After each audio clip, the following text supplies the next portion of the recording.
Bonjour aux auditeurs de Radio Arc-en-Ciel et à toute l'équipe de Jésus est mon guide. C'est Néline avec vous en ce jeudi 4 novembre. Nous fêtons aussi Saint Charles Borromée.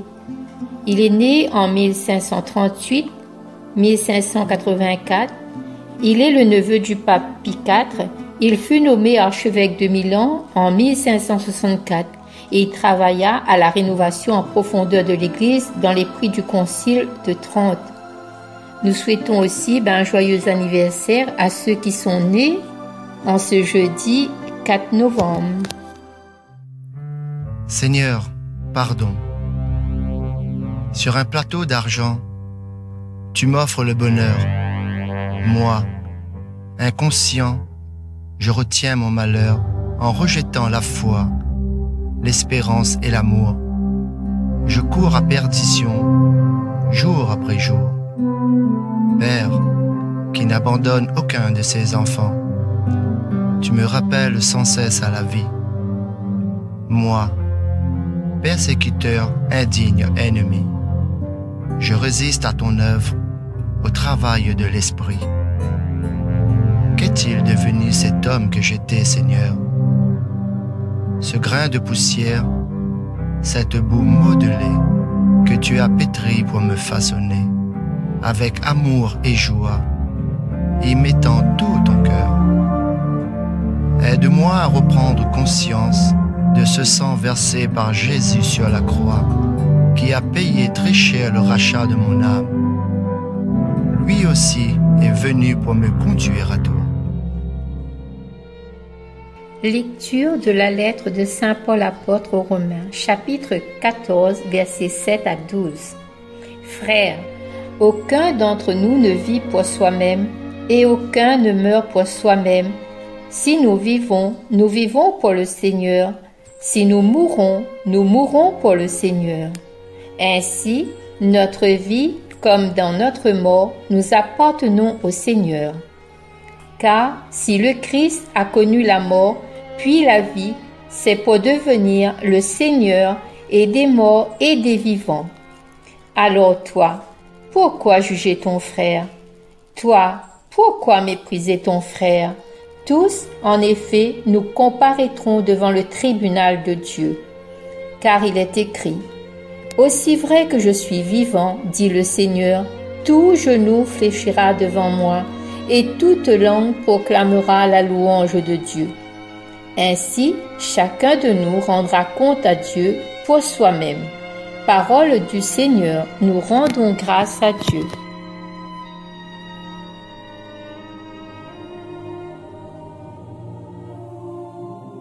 Un petit commentaire. Si Dieu est pour nous, qui sera contre nous? Nous sommes sûrs que le Seigneur restera notre appui. Il n'a pas refusé son propre Fils. Il a donné sa vie pour nous sauver. On nous dit, il faut bien comprendre que le Seigneur a livré sa vie pour que chacun d'entre nous soit sauvé. Nous sommes devant le mystère. Dieu aime son Fils et le Fils aime son Père.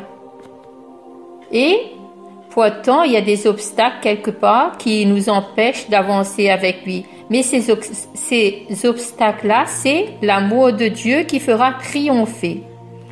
On nous dit, qui accusera ce que Dieu a choisi, puisque c'est Dieu qui justifie. On nous dit, qui pourra nous condamner, puisque Jésus-Christ est mort, plus encore. Il s'est même ressuscité, il est à la droite du Père et il continue d'intercéder pour nous. Et pourtant, nous n'en sommes pas dignes. Nous sommes tellement ingrats envers toi, Seigneur.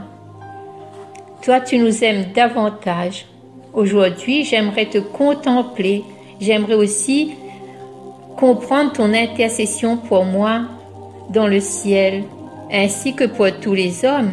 En ce moment même, tu es en train d'intercéder pour chacun d'entre nous qui sommes des pécheurs.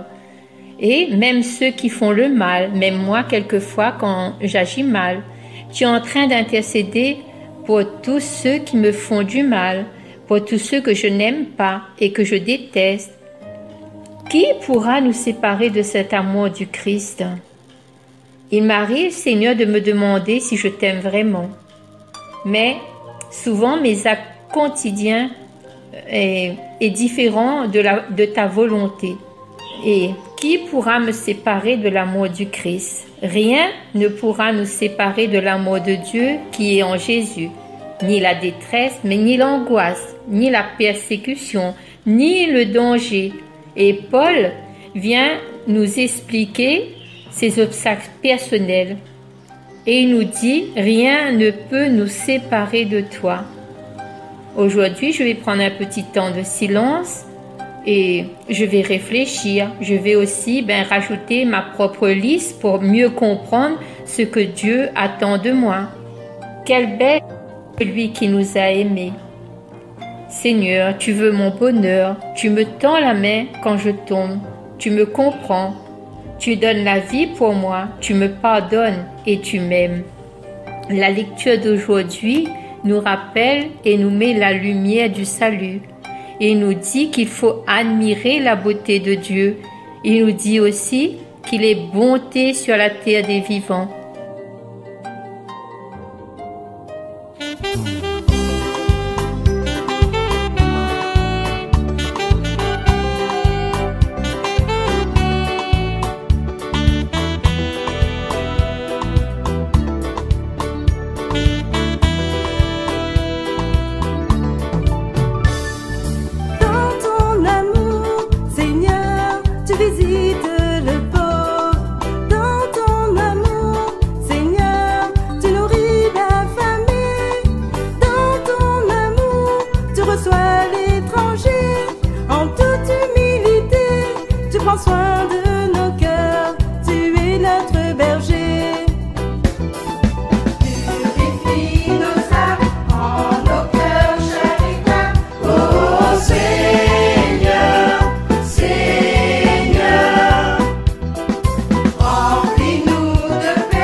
J'en suis sûr, je verrai les bontés du Seigneur sur la terre des vivants.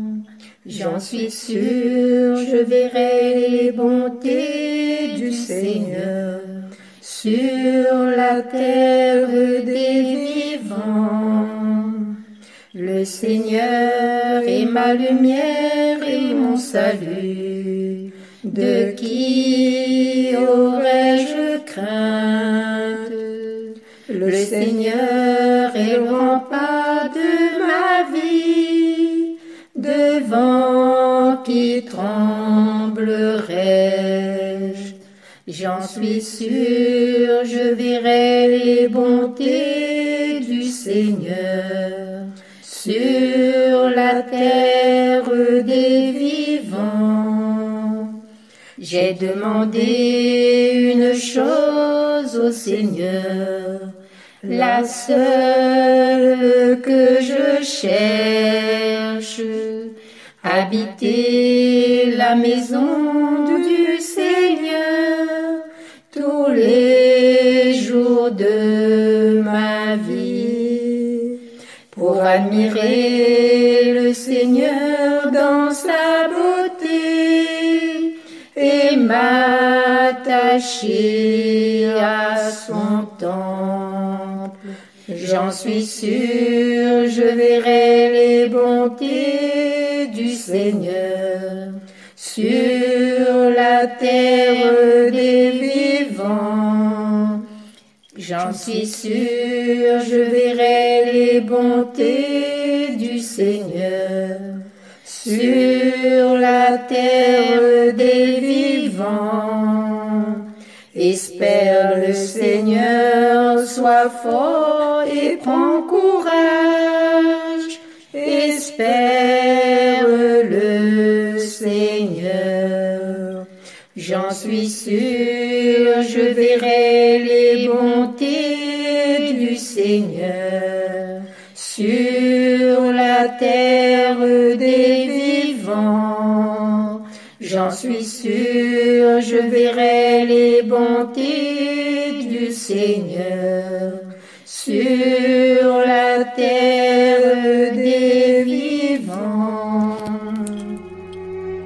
Sur ce, je vous quitte et vous dis à une prochaine. Au revoir, c'était Néline et Luce avec vous.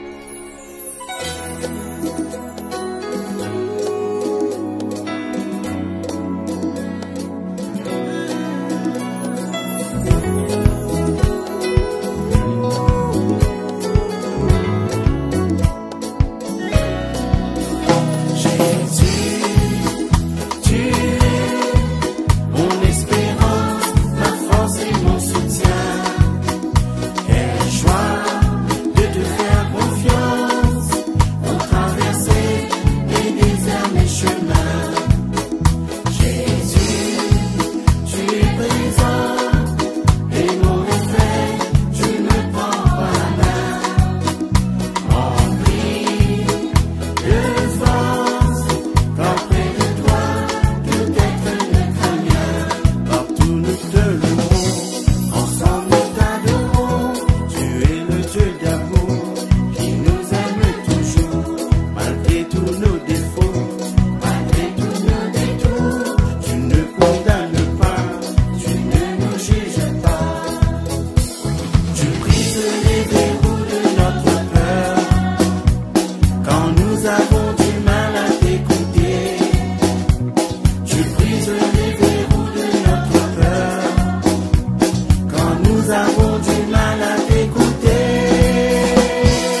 prison.